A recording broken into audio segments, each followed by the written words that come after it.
tak vždycky se měl Vrabčáka rád, že? Tam tě s tím kruhově. Trošku velká kouzla.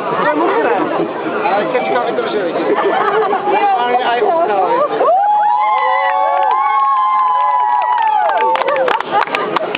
Ale stravenka se pozdě. Řekni Rudolf. Jo, se měl vrátit, ale. Ale to měl na připláve. A ty! Ježek mě našla. Já jsem se měl vrátit, co právě. Kterou? No to je to tam. Můžeš je poslat tu malou dopředu? Jo, kde je ten, co má těch 13 stravenek? To jsem já, ale jo, musím vrátit. tak se pak uvidíme, jo? Asi za 500 se vykoupám. Čau, jdeme si skočit? Ne.